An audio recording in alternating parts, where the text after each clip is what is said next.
Drawing is not a simple skill to learn because learning how to draw is first learning how to see. And guess what? Seeing is not as simple as it seems. On a day-to-day basis, we don't see the world as it appears. We simply open our eyes and in the background our brain understands what we see based on what kind of tasks we need to focus on. When we try to draw things, our brain is placed in a very unique situation where it needs to focus solely on the appearance of things. This is a rare moment in which seeing has to be done deliberately. Seeing is a complex process and drawing even more so. There are obviously a multitude of various drawing techniques that you can use to learn, and frankly, it doesn't really matter which one you choose. What matters is that it triggers all the important skills that drawing requires: observation, structure, and expression. While there are many various methods and techniques you can use, they all can be placed in three main categories, and those categories are what really matters. So here they are: observational drawing, structural drawing, and expressive drawing. As long as you can find a way to work on these three dimensions, whatever the method or technique you choose, you can make significant progress. The main foundation of realistic drawing is the ability to observe and accurately depict what you see. If your goal is to make a realistic drawing, the model has to become your subject, and your success will be determined, not entirely, but in a big part, by the similarities between the model and the subject. This is why observational drawing involves closely studying the subject you're drawing and paying attention to details such as shapes, proportions, shading, and texture. Practicing observational drawing will help you develop your hand-eye coordination and improve your ability to capture realistic images. No matter what method you prefer to follow to work on this aspect, the goal is always to be as faithful to the model as possible.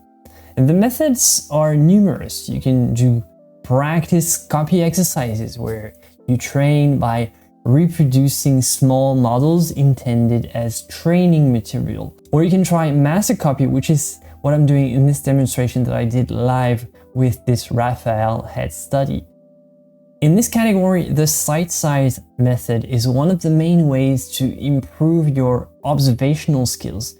It's a drawing technique used in classical ateliers and academies to create highly accurate, realistic representations of subjects.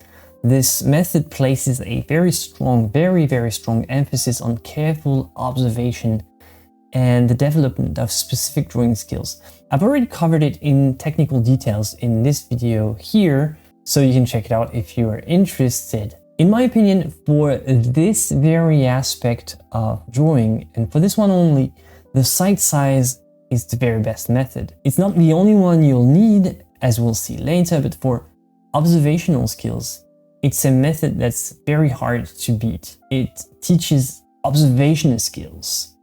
You can learn to observe your subject carefully, paying attention to details, proportions, relationships between the different elements. Developing keen observational skills is a fundamental aspect of this method. The sight size method is also renowned for its ability to produce drawings and paintings with a high degree of proportional accuracy. By setting up your artwork at the same size and distance as the subject, you learn to accurately reproduce the proportions, the shapes, the angles of your artwork. The method also involves accurately capturing the values, the lightness and darkness, and this includes understanding the rendering of the subtle gradations of light and shadow. And achieving realistic shading and capturing this aspect of three-dimensionality in your subject is really a key skill within the sight size method, and it will help you tremendously if you want to transition into painting whenever you feel ready for that. The sight size method requires a high level of control and precision in your drawing. You work slowly and methodically to achieve the level of detail and accuracy required to create realistic representations of your subject. But the most important element is that it teaches comparison and correction. Constantly comparing your drawing to the subject is a key skill in the sight-size method. You learn to make correction and adjustments as needed to maintain accuracy throughout the drawing or painting process. You learn how to expect mistakes, spot them, and correct them. As I said though, the sight-size method alone wouldn't make you an accomplished draftsman. It can only make you a human copy machine. Observational skills are great to represent things from a model, but what happens if you want to deviate from the model? What happens if you want to draw something imaginary or unusual for which you just can't find a model or you can't rely on a model to copy? This is where you need the second dimension of drawing, structural drawing. Structural drawing encompasses everything that has to do with the underlying architecture of the things you're trying to draw. It's about what's below the surface and about what affects the form of the subject, like the skeleton for the human body or the perspective lines for a building. A solid understanding of anatomy and proportions is definitely crucial. What you want is to study the anatomy of the subjects that you want to draw and practice drawing from various angles, seeing what difference it makes. Pay attention to the proportions of the body, the facial features, and other details like that.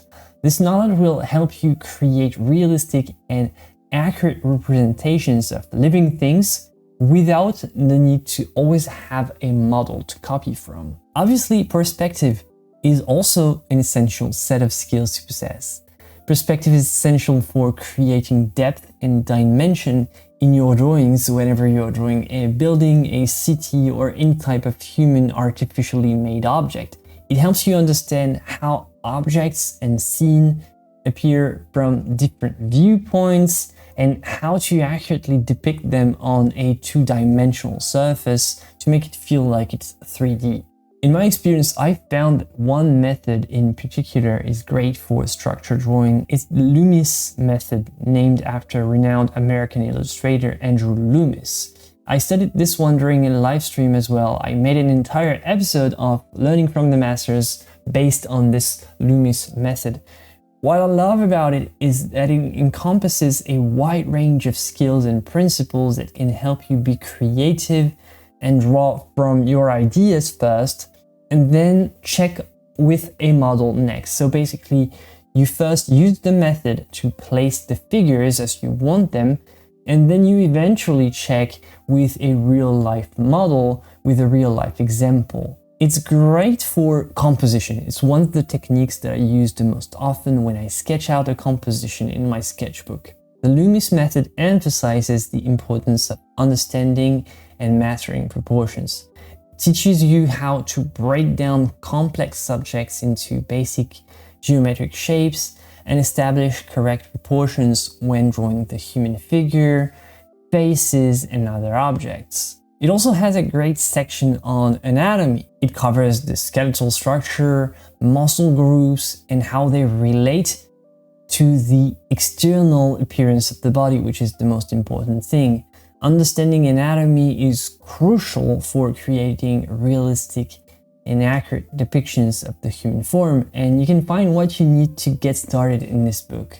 This method also provides detailed instructions on how to draw facial features, expression, and the human head viewed from various angles. But more importantly, what I like about this method is the process of construction. By breaking subjects into basic shapes and forms, you learn how to create a solid three-dimensional representation. This skill is particularly valuable when you want to draw complex objects when you can't rely on a model to simply copy from. So far, we've seen observation and structure, two sets of skills that can already make you very good at drawing, but that alone won't make you an accomplished artist. There is still one final dimension missing, and it's expressivity. Learning and practicing expressive drawing, especially when focusing on the human figure, can be a rewarding and creative endeavor. Expressive drawing is about conveying emotions, movement, and personality, the personality of your subject or even yours as an artist. It often involves a more loose, a more free-form approach compared to the highly detailed and high accuracy demands of the site size method, for example. No matter what method you choose to improve your drawing skills, no matter how rigorous you try to be, I always encourage you to practice freehand drawing on the site regularly, very often. And by freehand, I mean drawing purely from your heart, without any specific method or without trying to achieve anything in particular. Just draw the way you feel. Expressive drawing is often done on a sketchbook, sure, but it doesn't have to. And it can actually be a liberating experience to practice spontaneous drawing on a large surface, using your entire body to convey emotions into the lines of your drawing. Expressive drawing is as much about your body as it is about the body of your figures, about your models. In the same spirit, you can practice gesture drawing. It involves capturing the essence and movement of a figure in a short amount of time, often in a matter of a few minutes. This practice helps you convey the dynamic qualities of the gesture, and it's a great way to loosen up and especially avoid overthinking, which can be a problem. When drawing freehand, make a habit of simplifying the forms as much as you can. Rather than focusing on intricate details, simplify the figure into basic shapes, lines. Couple of strokes, and that's it. Capture the overall posture, gesture, and energy of the pose without getting bogged down into details.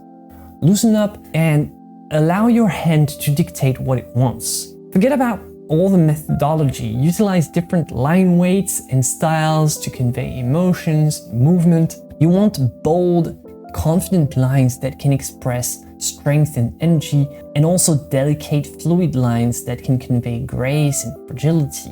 Don't be afraid to take risks and experiment. Play with different styles, techniques, and approaches. Let go of perfectionism and embrace the spontaneity of expressive drawing. Body language is key here. You want to choose poses that are dynamic and convey a real sense of movement. This can make your drawings more engaging and expressive. Live drawing sessions are great, or using reference photos with interesting poses can also be helpful, even though it's less good. If you can find a club that has live drawing sessions, that's awesome. And most importantly, forget about the rules and experiment with various drawing tools like charcoal, Conte, ink, pastel, whatever you feel like. Different materials will offer you a different feeling, unique textures, and it will allow you to explore expressiveness in many forms of mark making and lines. Remember that expressive drawing is a personal and creative process. That's what makes you go from a great draftsman to an artist. It's about conveying your own feelings and interpretations through your artwork. So the more you practice and explore, the more you'll develop this unique style and approach of drawing the human figure with a lot of expressivity. If you combine those three dimensions in your practice, observation, structure, and expression, I can guarantee that your drawing can improve significantly. After that, it's up to you to evaluate what aspect needs to be practiced the most. Some need to work more on their observational skills, while others might need to work more on how to loosen up and train expressivity. We're all different in our drawings, but we all gravitate towards the three main things: observation, structure, and expression in some way or another. If you want to watch another drawing tutorial, you can click here. A huge thank you to all my Patreon members. This video wouldn't be possible without your support. If you want to join the community, the link is in the description. You'll also find the links to my oil painting course and my color course. That's it for today. As always, my friends, joy and inspiration to you. Bye.